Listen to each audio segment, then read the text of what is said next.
നമസ്കാരം,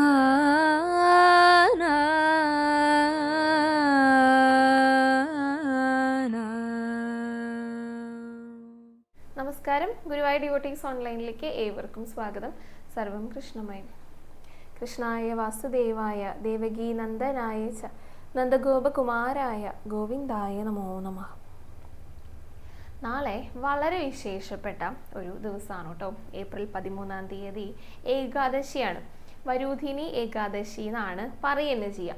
അപ്പോൾ ഈ ഏകാദശിയുടെ പ്രത്യേകത എന്തെന്ന് വെച്ചാൽ സമ്പത്തും സൗകര്യങ്ങളും ഐശ്വര്യങ്ങളും എല്ലാം നൽകി അനുഗ്രഹിക്കും ഈ ഒരു ഏകാദശി നോറ്റുകഴിഞ്ഞാൽ. ഈ ഒരു വാക്കിൻ്റെ അർത്ഥം തന്നെ സംരക്ഷണം അല്ലെങ്കിൽ കവചം നാം നമ്മുടെ എല്ലാ ബുദ്ധിമുട്ടുകളിൽ നിന്നും, നമ്മുടെ എല്ലാ തടസ്സങ്ങളിൽ നിന്നും, എല്ലാ ദുഃഖങ്ങളിൽ നിന്നും, എല്ലാ അപകടങ്ങളിൽ നിന്നും ഒക്കെയുള്ള ഒരു സംരക്ഷണമാണ് ഈ ഒരു ഏകാദശി നോറ്റിക്കഴിഞ്ഞാൽ ലഭിക്കുന്നത്. അതുകൊണ്ട് തന്നെയാണ് ഇത്രയേറെ പ്രാധാന്യം ഈ ഒരു ഏകാദശിക്ക് വന്നത് കേട്ടോ. അപ്പോൾ നമുക്കിന്ന് വരൂധിനി ഏകാദശിയെ കുറിച്ച് പറയാം. എങ്ങനെയാണ് നോൽക്കേണ്ടതെന്ന് നമ്മുടെ സബ്സ്ക്രൈബേഴ്സിന് ഒരുവിധമൊക്കെ എല്ലാവർക്കും അറിയുന്നുണ്ടായിരിക്കും, എന്നാലും പുതിയവരുണ്ടായിരിക്കുമല്ലോ. അപ്പോൾ എങ്ങനെയാണ് നോൽക്കേണ്ടതെന്ന് പറയാം. അതിൻ്റെ ഐതിഹ്യ കഥ എന്താണെന്ന് പറയാം. ഏകാദശി നോൽക്കുമ്പോൾ ആ ഐതിഹ്യ കഥ പോലും കേൾക്കുന്നത് പുണ്യമാണെന്നാണ് പറയാം. കേൾക്കുന്നത് പോലും പുണ്യമാണ്. അപ്പോൾ നമുക്ക് ആ കഥയെക്കുറിച്ച് പറയാം. അപ്പോൾ ഈ ഒരു വരൂധിനി ഏകാദശിയെക്കുറിച്ചാണ് നമ്മൾ ഇന്നത്തെ വീഡിയോയിൽ പ്രധാനമായിട്ടും പറയുന്നത് കേട്ടോ. അപ്പോൾ അതിലേക്ക് കടക്കുന്നതിന് മുൻപായിട്ട് അലങ്കാരങ്ങൾ പറയാം. ഗുരുവായൂരപ്പൻ്റെ അലങ്കാരം പറയുന്നത് തുടങ്ങാം. ഭഗവാൻ ഇന്നലെ ഒരു വെണ്ണക്കണ്ണനായിട്ടായിരുന്നു നിൽക്കുന്നുണ്ടായിരുന്നു കേട്ടോ. 2 കൈകളിലും ഭഗവാന്റെ ഇന്നലെ വെണ്ണ കൊടുത്തിട്ടുണ്ട്. അതിങ്ങനെ ഇഷ്ടത്തോട് കൂടിയിട്ട് ഇങ്ങനെ കഴിച്ചുകൊണ്ടിരിക്കുകയായിരുന്നു. വെണ്ണയൊക്കെ കഴിച്ചിട്ട് കുറച്ചൊക്കെ ഒന്ന് തടിച്ചിട്ടുള്ള ഒരു രൂപത്തിലായിരുന്നു ഭഗവാൻ ഉണ്ടായിരുന്നത് കേട്ടോ. അത്രയും മനോഹരമായിട്ട് ചാർത്തിയിട്ടുള്ള ഒരു ചെറിയ ഉണ്ണി, അതായിരുന്നു ഇന്നലെ ശ്രീലകത്ത് നിൽക്കുന്നുണ്ടായിരുന്ന നമ്മുടെ ഗുരുവായൂരപ്പൻ. 3 തിരുമുടി മാലകൾ ഉണ്ടായിരുന്നു.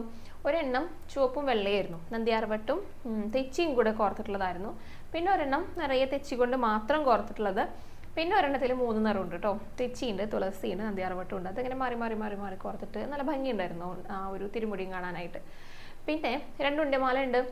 ഭഗവാന്റെ ദേഹത്തിൽ ഇങ്ങനെ ചേർന്ന് കിടക്കുന്നത് വെള്ളയും ചുവപ്പും അതിങ്ങനെ മിക്സ് ആയിട്ടാട്ടോ. അതിങ്ങനെ കൃത്യമായ ഓർഡറിലൊന്നുമല്ല, എല്ലാം കൂടെ മിക്സ് ചെയ്ത് കോർത്തിരിക്കുകയാണ് നന്ദ്യാർവട്ടും തെച്ചിയും കൂടെ.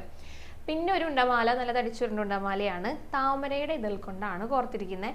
അതിന് താഴോട്ട് എത്തുന്ന സമയത്ത് കുറച്ച് തുളസിയും കൂടെ കോർത്തിട്ടുണ്ട്. ഇതിന് നടുക്കാണ് 2 കൈ കൊണ്ടും വെണ്ണ ഇങ്ങനെ കഴിച്ചുകൊണ്ടിരിക്കുന്ന ആ ഒരു രീതിയിൽ ഭഗവാൻ നിൽക്കുന്നുണ്ടായിരുന്നത്. ആ പൊൻകിരീടമൊക്കെ ഒരു വിധമൊക്കെ കാണാനുണ്ടായിരുന്നു കേട്ടോ. നെറ്റിയിൽ ഗോപി തിലകുണ്ട്. വലിയ കാതുപൂക്കളായിട്ടാണ് തോന്നിയിട്ടുണ്ടായിരുന്നത്. കുഞ്ഞാണല്ലോ ഭഗവാൻ, അതുകൊണ്ട് തന്നെ കുറച്ച് വലിപ്പേറിയ കാതുപൂക്കൾ തന്നെ ആയിരുന്നു കേട്ടോ. പിന്നെ മാലകളൊക്കെ അണിഞ്ഞിട്ടുണ്ട്. ഈ 2 കുഞ്ഞി കൈകൾ കൊണ്ടും നിറയെ വെണ്ണ എടുത്തിട്ട് കഴിച്ചുകൊണ്ടിരിക്കുക ഭഗവാൻ. കൈവളകളും തോൾവളകളൊക്കെ ഉണ്ട് കേട്ടോ. അരയിലേക്ക് ഇങ്ങനെയൊക്കെ കെട്ടിയിട്ടുണ്ട്, പട്ടുകോണൊക്കെ കൊടുത്തിട്ടുണ്ട്. ഓടക്കുഴയിൽ എനിക്ക് അരയിൽ ഇങ്ങനെ തിരികെ വെച്ചതുപോലെയാണ് കേട്ടോ തോന്നിയത്. ഇടത്തെ ഭാഗത്തായിട്ട് ഇങ്ങനെ കുത്തി വെച്ചിട്ടുണ്ട്. കാരണം 2 കൈയിലും വെണ്ണയാണല്ലോ. ഓടക്കുഴയിൽ പിടിക്കാനായിട്ടൊന്നും പറ്റണില്ലേ. ആ വെണ്ണയ്ക്കാണല്ലോ കൂടുതൽ ഇഷ്ടം. അതിങ്ങനെ കഴിച്ചുകൊണ്ടിരിക്കുക എന്നൊക്കെ പറഞ്ഞാൽ അത് നല്ല രുചിയാണല്ലോ. എത്ര വെണ്ണ കഴിച്ചാലും മതിയാവാത്ത ഒരു കുറുമ്പൻ, അങ്ങനെ വേണം പറയാനായിട്ട്. ഈ കഴിഞ്ഞ ദിവസങ്ങളിൽ ഒന്ന് ആലോചിച്ച് നോക്കൂ. ഭഗവാന്റെ കയ്യിൽ വെണ്ണ ഉണ്ടായിരുന്നു. എത്രത്തോളം വെണ്ണ കൊടുത്താലും പിന്നെയും പിന്നെയും കിട്ടിക്കഴിഞ്ഞാൽ അത്രയും സന്തോഷമാണ് നമ്മുടെ ഭഗവാനെ. വെണ്ണയോടെ ഇത്രയും കൊതിയുള്ള ആളെ വേറെ എവിടെയാണ് കാണാനായിട്ട് സാധിക്കുക. വെണ്ണ മാത്രമല്ല കേട്ടോ, എന്തും ഭഗവാന് കൊടുക്കാം. സ്നേഹം കൊടുക്കാം, ഭക്തി കൊടുക്കാം, എന്ത് വഴിപാടുകൾ വേണമെങ്കിലും കൊടുക്കാം. അത് എത്ര കൊടുത്താലും സന്തോഷത്തോടു കൂടി എനിക്കുള്ളതല്ലേ ഇങ്ങോട്ട് തന്നോളൂ എന്ന് പറഞ്ഞിട്ട് സ്വീകരിച്ചു വെക്കും. അതാണ് കുന്നിക്കുരുവിന് പോലും ഇത്രയും മഹാത്മ്യമുള്ളത്. ഇത്ര ചെറുതാണ് ഭഗവാന് കൊടുക്കുന്നത്. പക്ഷെ ആ ചെറിയൊരു കുന്നിക്കുരുവിലെ അല്ലെങ്കിൽ കുഞ്ഞൊരു പഞ്ചാടി കുരുവിലെ കുന്നോളം സ്നേഹം നിറച്ചിട്ടാണ് നമ്മളെല്ലാവരും കൊടുക്കുക. അപ്പം അതിൻ്റെ വലിപ്പമല്ലേ ഭഗവാൻ നോക്കുക. അപ്പം എന്തും ഭഗവാനോട് പ്രിയത്തോട് കൂടിയിട്ട് ഇഷ്ടത്തോട് കൂടിയിട്ട് കൊടുത്തു കഴിഞ്ഞാൽ അതൊക്കെ സ്വീകരിച്ചു വെക്കും. അത് എത്രത്തോളം കൊടുത്താലും പിന്നെയും അത് വാങ്ങിച്ചുകൊണ്ടിരിക്കും. അതാണ് വെണ്ണയോടും അത്രയും ഒരു കൊതിയാണ് ഭഗവാന്. ഈ വെണ്ണ നമ്മുടെയൊക്കെ മനസ്സിൽ, നമ്മുടെ മനസ്സാണെന്നാണ് പറയുന്നത്. നമ്മുടെ മനസ്സിലുള്ള സ്നേഹമാണ് ഭഗവാന് നമ്മളെല്ലാവരും കൊടുക്കുന്നത്. അങ്ങനെ ആ വെണ്ണ ആസ്വദിച്ച് കഴിച്ചുകൊണ്ടിരിക്കുന്ന ഭഗവാനായിട്ടായിരുന്നു ഇന്നലെ അലങ്കാരം ചാർത്തിയിട്ടുണ്ടായിരുന്നു കേട്ടോ. കാലൊക്കെ നന്നായി അടുപ്പിച്ച് വെച്ചിട്ട് നിൽക്കുന്നത്. ഇന്നലെ കാൽത്തലകളൊന്നും ഞാൻ കണ്ടിരുന്നില്ല കേട്ടോ. എന്തോ എനിക്കത് കാണാനായിട്ട് സാധിച്ചില്ല. ആ 2 കൈയിലും വെണ്ണയായിട്ട് നിൽക്കുന്ന ഭഗവാന്റെ ആ ഒരു രൂപം എല്ലാവരും നന്നായി എന്ന് മനസ്സിൽ കണ്ടിട്ട് തൊഴുത് പ്രാർത്ഥിച്ചോളൂ കേട്ടോ. ഭഗവാന്റെ പാദങ്ങളിൽ എല്ലാവരും ഒന്ന് നമസ്കരിച്ചോളൂ. ഗുരുവായൂരപ്പ ശരണം എന്നൊന്ന് കമൻറ്റ് ബോക്സിൽ രേഖപ്പെടുത്തിക്കോളൂ. അങ്ങനെ വെണ്ണ പിടിച്ചു നിൽക്കുന്ന ഭഗവാന്റെ പാദങ്ങളിൽ നന്നായി നമസ്കരിച്ചിട്ട് ഗണപതിയെ കാണാനായിട്ട് പോകുക കേട്ടോ. ഗണപതിക്ക് ഇന്നലെ ഉടയാടയൊന്നും കണ്ടിരുന്നില്ല കേട്ടോ. ഉടുക്കാപ്പെട്ടിയായിട്ട് ഇരിക്കുകയാണോ എന്ന് അറിയില്ല. നമ്മുടെ ഭഗവാന്റെ പോലെ നിറയെ പുഷ്പങ്ങൾ കൊണ്ട് അർച്ചനയൊക്കെ ചെയ്തിട്ടുണ്ടായിരുന്നു. ഉടയാട ഒരു തരി നിറം പോലും കണ്ടിരുന്നില്ല. മുഖമൊക്കെ നല്ല ഭംഗിയിൽ ചാർത്തിയിട്ടുണ്ട് കേട്ടോ. വലിയ വലിയ അലങ്കാരങ്ങളൊന്നും ഇന്നലെ ചെയ്തിട്ടില്ല. വളരെ ലളിതമായിട്ടാണ്.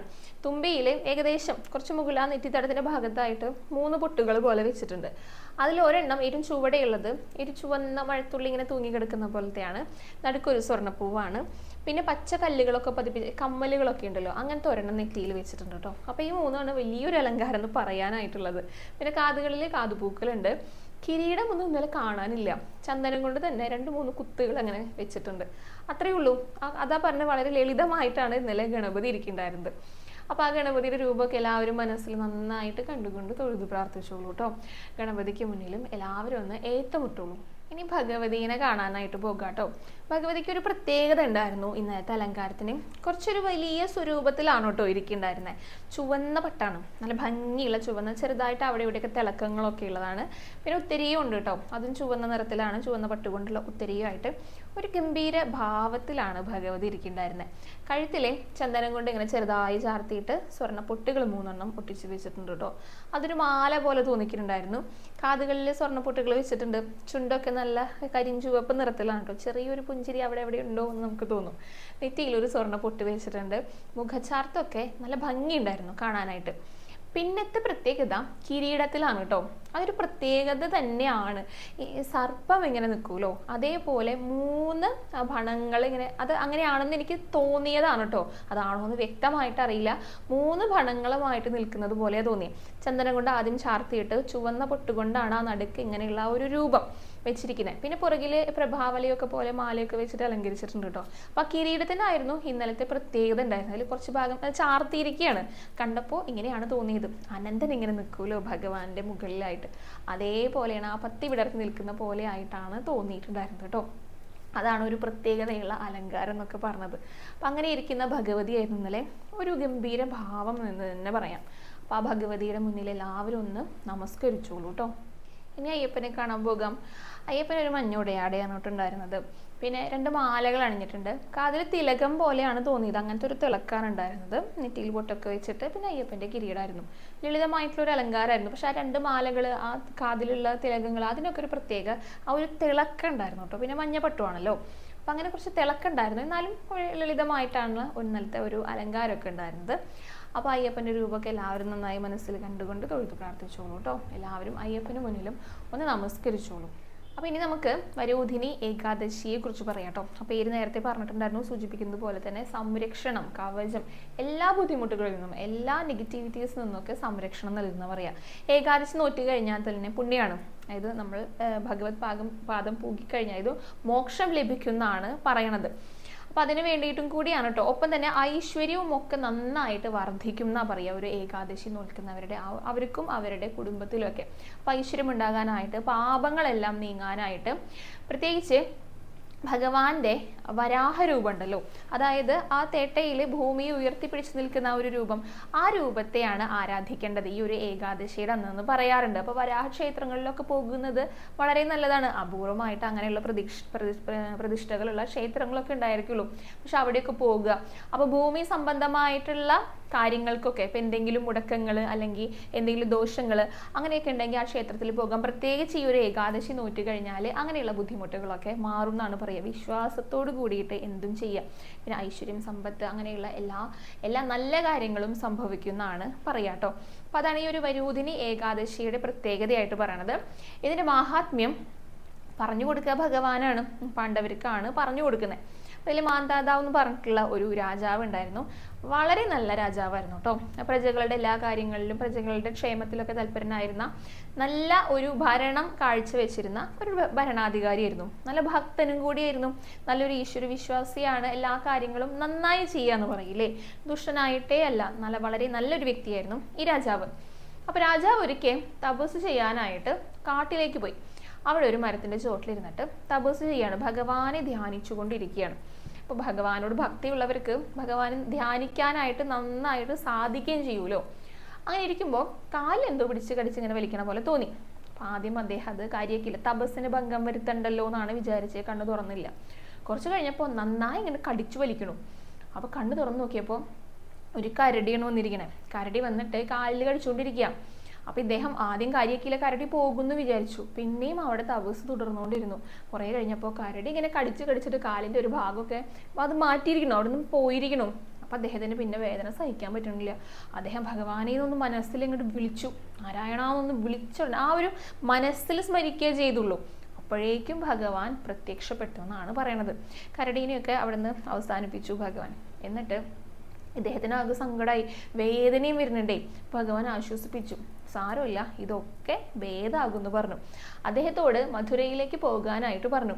അവിടെ ഒരു വരാഹക്ഷേത്രമുണ്ട്, അവിടെ പോയിട്ട് ഭഗവാനെ ഭജന ഇരിക്കുക, അതാണ് പറഞ്ഞത്. ഒപ്പം ഈ വരൂധിനി ഏകാദശി നോൽക്കുകയും ചെയ്യാം. അപ്പം എല്ലാ ബുദ്ധിമുട്ടുകളും മാറിക്കിട്ടും എന്ന് പറഞ്ഞിട്ട് ഭഗവാൻ മഹാവിഷ്ണു അനുഗ്രഹിച്ചു ഇദ്ദേഹത്തെ. അങ്ങനെ ഭഗവാൻ പറഞ്ഞതുപോലെ ഇദ്ദേഹം മധുരയിലേക്ക് പോയി. അവിടെ ക്ഷേത്രത്തിൽ ഭജന ഇരുന്നു. ഒപ്പം വരൂധിനി ഏകാദശി ആ ചിട്ടയോട് കൂടിയിട്ട് ഭക്തിയോട് കൂടിയിട്ട് നോൽക്കുകയും ചെയ്തു. അങ്ങനെ അദ്ദേഹത്തിന് ഈ കുറേ രക്തമൊക്കെ വാർന്നു പോയില്ല. അപ്പം അതിൻ്റെതായിട്ടുള്ള ശാരീരികമായിട്ടുള്ള ബുദ്ധിമുട്ടുകൾ വേറെ, ഈ കാലിൻ്റെ ഭാഗം നഷ്ടപ്പെട്ടത് വേറെ, അങ്ങനെയുള്ള നിരവധി ബുദ്ധിമുട്ടുകൾ ഉണ്ടായിരുന്നു ആ ഒരു സമയത്ത്. ആ എല്ലാ ബുദ്ധിമുട്ടുകളും ഭഗവാൻ മാറ്റിക്കൊടുത്തു. ഭഗവാൻ എന്തുകൊണ്ടാണ് അങ്ങനെ കരടിയുടെ അടുത്ത് നിന്ന് അങ്ങനെ ഒരു മോശം കാര്യം ഉണ്ടായതെന്ന് ചോദിച്ചപ്പോൾ ഭഗവാൻ പറഞ്ഞത് ഇദ്ദേഹത്തിൻ്റെ മുജ്ജന്മ പാപങ്ങൾ കൊണ്ടാണ് ഈ ഒരു അനുഭവം ഉണ്ടായത്. അപ്പോൾ ഈ പാപങ്ങൾ മാറാൻ വേണ്ടിയിട്ടാണ് അവിടെ ഭജനം ഇരിക്കാനായിട്ട് പറഞ്ഞിട്ടുണ്ടായിരുന്നത്. അപ്പം അദ്ദേഹത്തിൻ്റെ പാപങ്ങളെല്ലാം നീങ്ങി ഈ ഒരു ഏകാദശി നോറ്റ് ഭജനം ഇരുന്നതോട് കൂടിയിട്ട്. അപ്പോൾ പാപങ്ങളെല്ലാം നീക്കുകയും ചെയ്യും ഈ ഒരു ഏകാദശി നോറ്റ് കഴിഞ്ഞാൽ. അങ്ങനെ അദ്ദേഹത്തിന് സുഖമായി എന്നാണ് പറയണത്. എല്ലാ ബുദ്ധിമുട്ടുകളും മാറ്റിക്കൊടുത്തു. പിന്നെയും കുറേ കാലം അദ്ദേഹം വളരെ ഗംഭീരമായിട്ട് തന്നെ രാജ്യം ഭരിച്ചു. അവസാനം ഭഗവാന്റെ അടുത്തേക്ക് പോയി എന്നാണ് ഈ ഒരു ഐതിഹ്യം പറയുന്നത് കേട്ടോ. ഈ ഐതിഹ്യ കഥ കേട്ടാൽ പോലും വലിയ പുണ്യമാണ് എല്ലാവർക്കും ലഭിക്കുക എന്നും കൂടെ പറയാറുണ്ട്. ഒപ്പം തന്നെ ഈ ഏകാദശി നോൽക്കുന്നത് എങ്ങനെയാണെന്നും കൂടെ പറയാം. ഇത് ഞാൻ നേരത്തെ പറഞ്ഞതുപോലെ തന്നെയാണ് കേട്ടോ. നമ്മുടെ ഒരുവിധം സബ്സ്ക്രൈബേഴ്സിനൊക്കെ ഏകാദശി എങ്ങനെയാണ് നോൽക്കുക എന്നുള്ളത് ഇപ്പോൾ കാണാപ്പാടം അറിയാനുണ്ടായിരിക്കും, സ്ഥിരമായിട്ട് നമ്മുടെ വീഡിയോസ് കാണുന്നവർ. പക്ഷെ നമുക്ക് പുതിയ സബ്സ്ക്രൈബേഴ്സ് ഉണ്ട്. ഇന്നലെയും കൂടെ എൻ്റെ അടുത്ത് ചോദിച്ചിട്ടുണ്ടായിരുന്നു കേട്ടോ, ദശമിയുടെ അന്ന്, അതായത് ഇന്നത്തെ ദിവസം ക്ഷേത്രത്തിൽ നിന്ന് ലഭിക്കുന്ന തീർത്ഥം സേവിക്കാനായിട്ട് പാടുണ്ടോ എന്നുള്ളത്. അപ്പോൾ നമ്മുടെ വീഡിയോ മുൻപ് കാണാത്തവരായിരിക്കുമല്ലോ. അപ്പോൾ അവരുടെ അടുത്ത് പറഞ്ഞിട്ടുണ്ടായിരുന്നു ഇന്നത്തെ വീഡിയോ കാണും, ഞാൻ ഡീറ്റെയിൽ ആയിട്ട് പറയുന്നുണ്ട് എന്നാണ് പറഞ്ഞിരിക്കണേ. അപ്പോൾ അതേക്കുറിച്ച് പറയാം, എങ്ങനെയാണ് ഏകാദശി വ്രതം നോൽക്കേണ്ടതെന്നുള്ളത്. ഏകാദശി തിഥി തുടങ്ങുന്നത് നാളെ തന്നെയാണ് കേട്ടോ. 13-ാം തീയതിയാണ്, തിങ്കളാഴ്ചയാണ്. അപ്പോൾ 13-ാം തീയതി നാളെ തന്നെയാണ് ഏകാദശി വ്രതം നോൽക്കേണ്ടത്. പക്ഷെ ഇന്ന് തന്നെ അതിൻ്റെ ഒരുക്കങ്ങളൊക്കെ തുടങ്ങണം. ഇന്ന് ഭക്ഷണം കഴിച്ചു കഴിഞ്ഞാൽ പിന്നെ ഒന്നും കഴിക്കരുതെന്നാണ് പറയുക. പിന്നെ പഴങ്ങൾ, അങ്ങനെ പാല്, അതൊക്കെ തീരെ പറ്റാത്തവർക്ക് കഴിക്കാം കേട്ടോ. പിന്നെ നാളെ നേരത്തെ തന്നെ എണീറ്റ് കുളിക്കുക, തുളസി തീർത്ഥം സേവിച്ചുകൊണ്ട് നമുക്ക് വ്രതം തുടങ്ങാം കേട്ടോ. ഇപ്പോൾ ഒരു ഗ്ലാസ്സിൽ തുളസിയുടെ ഇല ഇട്ട് വെച്ചാൽ മതി. അപ്പോൾ തലേദിവസം തന്നെ പറിച്ചു വെക്കണം എന്നൊക്കെ പറഞ്ഞിട്ടുണ്ടായിരുന്നു. അങ്ങനെ ഇട്ട് വെച്ചിട്ട്, അല്ലെങ്കിൽ പിന്നെ താഴെ കിടക്കുന്ന ഇലയൊക്കെ വൃത്തിയായിട്ട് കഴുകിയിട്ട്, ഇപ്പോൾ നാളെയാണ് നിങ്ങൾ ഇട്ട് വെക്കാൻ പോകണമെന്ന് വെച്ചാൽ അങ്ങനെയും ചെയ്യാം. തുളസി തീർത്ഥമാണ് സേവിക്കേണ്ടത്.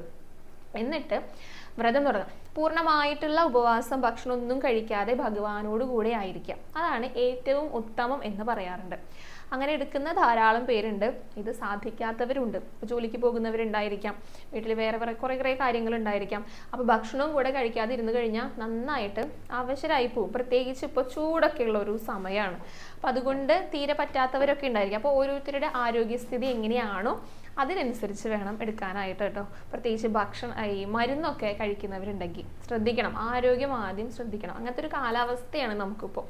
അപ്പം അങ്ങനെയാണ് വ്രതം എടുക്കേണ്ടത്. ഉച്ചയ്ക്ക് ഉറങ്ങാനൊന്നും പാടില്ല കേട്ടോ. പിന്നെ പിറ്റത്തെ ദിവസം, അതായത് ദ്വാദശിയുടെ അന്ന് ഇതേപോലെ രാവിലെ നേരത്തെ എണീറ്റ് കുളിക്കുക, ക്ഷേത്രത്തിൽ നിന്നുള്ള തീർത്ഥോ അല്ലെങ്കിൽ തുളസി തീർത്ഥോ സേവിച്ചുകൊണ്ട് പാരണ വീടാട്ടോ. അന്നും ഉച്ചയ്ക്ക് ഭക്ഷണം കഴിച്ചു കഴിഞ്ഞാൽ പിന്നെ രാത്രിയൊന്നും കഴിക്കരുതെന്നാണ് പറയുക. ഈ എല്ലാ നിബന്ധനകളും നല്ല ആരോഗ്യമുള്ളവർക്ക് മാത്രമുള്ളതാണ്. ഈ ചിട്ടയോട് കൂടിയിട്ട്, കഠിനമായിട്ടുള്ള ചിട്ട എന്നൊക്കെ പറയണത്. അല്ലാത്തവർക്ക് ലഘുവായിട്ടുള്ള ഭക്ഷണം, വെള്ളമൊക്കെ കുടിക്കുക കേട്ടോ.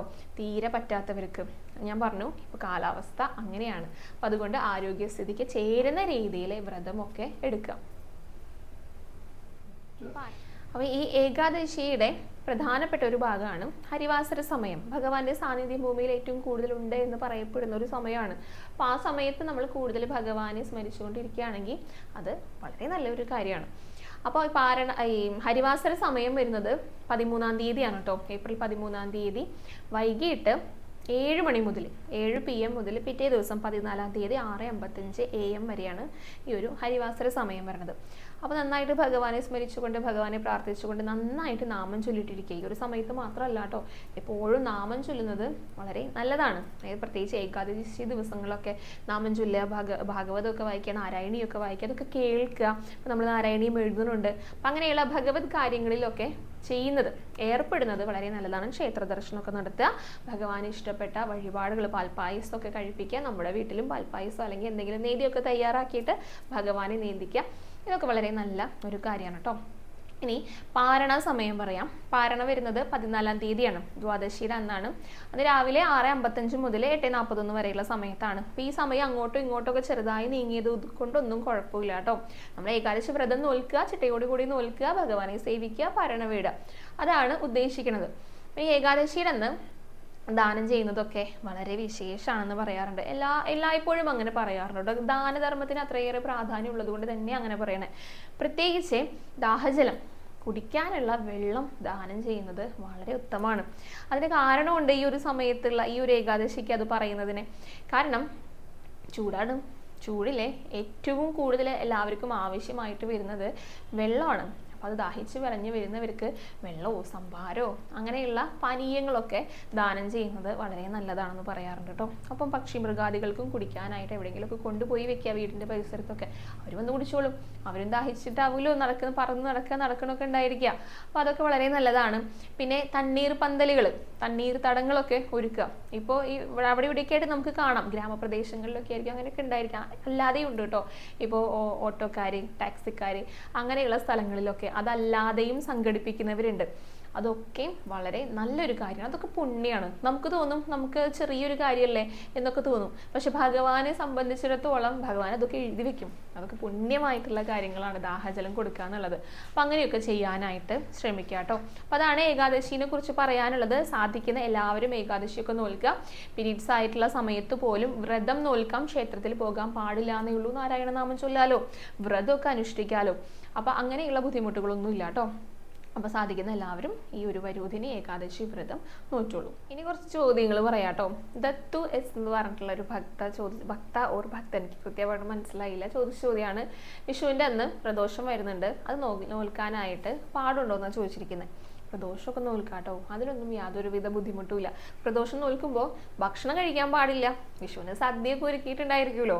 അപ്പോൾ ആഗ്രഹിക്കുന്നുണ്ടെങ്കിൽ നോൽക്കുന്നവർ ഭക്ഷണം കഴിക്കാതിരിക്കുക, അല്ലാത്തവർ കഴിച്ചോട്ടെ. അപ്പം അത്രയേ ഉള്ളൂ. ഭക്ഷണം കഴിക്കാനായിട്ട് പറ്റില്ല. അപ്പം നമ്മൾ എന്ത് ചെയ്യണം? സാധാരണ പ്രദോഷം നോൽക്കുന്ന പോലെയൊക്കെ അന്ന് നോൽക്കുക. സദ്യ കഴിക്കാൻ പറ്റില്ല എന്നേ ഉള്ളൂ. പ്രദോഷം നോറ്റോളൂ കേട്ടോ, അതിലൊന്നും യാതൊരുവിധ വിരോധവും ഇല്ല. അടുത്തത് ജിഷ സജി എന്നൊരു ഭക്ത ചോദിച്ച ചോദ്യമാണ് കേട്ടോ. വിഷുവിനെ മുടക്കമാണ്, അതുകൊണ്ട് കണി ഒരുക്കാനായിട്ട് പാടുണ്ടോ എന്നാണ് ചോദിച്ചിരിക്കുന്നത്. പറയാനുള്ളത്, പീരീഡ്സ് ആയി കഴിഞ്ഞാൽ കണി ഒരുക്കാൻ പാടില്ല കേട്ടോ. കണി കാണുന്നതിലൊന്നും വിരോധമില്ല. നമ്മൾ സൂര്യനെ കണി കാണുമല്ലോ, ഭഗവാനെ കണി കാണാം, പക്ഷെ ഒരുക്കാൻ പാടില്ല. അപ്പോൾ ഒരുക്കാനായിട്ട് വേറെ ആരും ഇല്ലാത്തത് കൊണ്ടായിരിക്കാം ചിലപ്പോൾ അങ്ങനെ ചോദിച്ചിരിക്കുന്നത്. അപ്പോൾ പിന്നെ എന്താ ചെയ്യുക എന്നുള്ളത് ഓരോരുത്തരുടെ ആ ഒരു സൗകര്യത്തിനനുസരിച്ച് ചെയ്യാം കേട്ടോ. അപ്പോൾ നമുക്ക് പറ്റില്ലെങ്കിൽ മറ്റുള്ളവരെ കൊണ്ട് കണി ഒരുക്കിയിട്ട് നമ്മളത് കാണുന്നതിലൊന്നും വിരോധമില്ല കേട്ടോ. ഒരുക്കാൻ മാത്രമേ വേറൊരാളുടെ സഹായം വേണ്ടൂ. അപ്പോൾ അങ്ങനെയുള്ള കാര്യങ്ങളൊക്കെ ആദ്യമേ തന്നെ അറേഞ്ച് ചെയ്ത് വെക്കുക എന്നുള്ളതാണ് പറയാനായിട്ടുള്ളത്. കാരണം കണി കാണണം എന്നുള്ളത് നിർബന്ധമാണല്ലോ. അപ്പോൾ ആരെങ്കിലുമൊക്കെ സഹായത്തിന് വിളിച്ചിട്ട് കണി ഒരുക്കുക, എന്നിട്ട് പിന്നെ കണി കണ്ടോളൂ കേട്ടോ. അടുത്തത് പുഷ്പ സജിത്ത് എന്നൊരു ഭക്ത ചോദിച്ച ചോദ്യമാണ് കേട്ടോ. ഇതിന് കൃത്യമായിട്ട് മറുപടി തരണം എന്ന് പറഞ്ഞിട്ടുണ്ടായിരുന്നു. അതായത് പുഷ്പ ചേച്ചി അമ്മമാരൊക്കെ കൂടിയിട്ട് വ്യാഴാഴ്ച ക്ഷേത്രത്തിലെ നാരായണീയം പാരായണം ചെയ്യും. അപ്പോൾ ഒരു അമ്മ പറഞ്ഞു ഉച്ചയ്ക്ക് 12 മണിയാകുമ്പോൾ നിർത്തണം, ഭാഗവതമൊക്കെ ചെയ്യുന്നത് പോലെ, എന്നിട്ട് പിന്നെ തുടങ്ങാനായിട്ട് പാടുള്ളൂ എന്ന് പറഞ്ഞിട്ടുണ്ടായിരുന്നു. അപ്പോൾ ചേച്ചി ചോദിച്ചിരിക്കുന്നത് ഇങ്ങനെ പാരായണം ചെയ്യാനായിട്ട് എന്തെങ്കിലും ചിട്ടകളുണ്ടോ, ഇത്ര സമയത്തിന് ഇങ്ങനെ കൃത്യമായിട്ട് ചിട്ടകളുണ്ടോ, ഏത് സമയത്ത് വേണമെങ്കിലും ചൊല്ലാമോ എന്നൊക്കെയാണ് ചോദിച്ചിരിക്കുന്നത് കേട്ടോ. മുൻപൊരിക്കൽ ഞാൻ ഇതിനെക്കുറിച്ച് പറഞ്ഞിട്ടുണ്ടായിരുന്നു, അത് ഒന്നുകൂടെ പറയാം. ശരിക്കും പറഞ്ഞു കഴിഞ്ഞാൽ ഇപ്പോൾ സപ്താഹമായിട്ടാണ് നമ്മൾ നടത്തണമെങ്കിൽ, നാരായണീയോ ഭാഗവതോ സപ്താഹമായിട്ടാണ് നടത്തണമെങ്കിൽ മാത്രമേ അതിന് കൃത്യമായിട്ടുള്ള ആ ഒരു ചിട്ടയുള്ളൂ. അതായത് ഒരു റൂട്ടീൻ എന്ന് പറയില്ലേ, കൃത്യമായിട്ട് ഇന്നടത്ത് നിർത്തണം, ഇന്നടത്ത് തുടങ്ങണം, ഇന്ന കാര്യങ്ങൾ ഇന്ന സമയത്ത്, അങ്ങനെ ഒരു ചിട്ടയുള്ളൂ. അല്ലാത്ത പക്ഷം നമുക്കത് എപ്പോൾ വേണമെങ്കിലും, നമുക്ക് എപ്പോഴാണോ സൗകര്യം, നമുക്ക് എപ്പോഴാണോ വായിക്കാനായിട്ട് തുടങ്ങുന്നത് അപ്പോഴൊക്കെ വായിക്കാം. എത്ര ദശകം വേണമെങ്കിലും വായിക്കാം. അപ്പോൾ 2 ദശകമോ 1 ദശകമോ എങ്ങനെയാണോ നമുക്ക് പറ്റുന്നത് അതേപോലെ വായിക്കാം. ഇപ്പോൾ നമ്മൾ വായിച്ച് നിർത്തുന്ന ആ ഒരു ഭാഗത്ത് അവതാരമൊക്കെ വരികയാണെങ്കിൽ അതും കൂടെ ചേർത്ത് വായിക്കുന്നത് വളരെ വിശേഷമാണെന്ന് പറയാറുണ്ട് കേട്ടോ.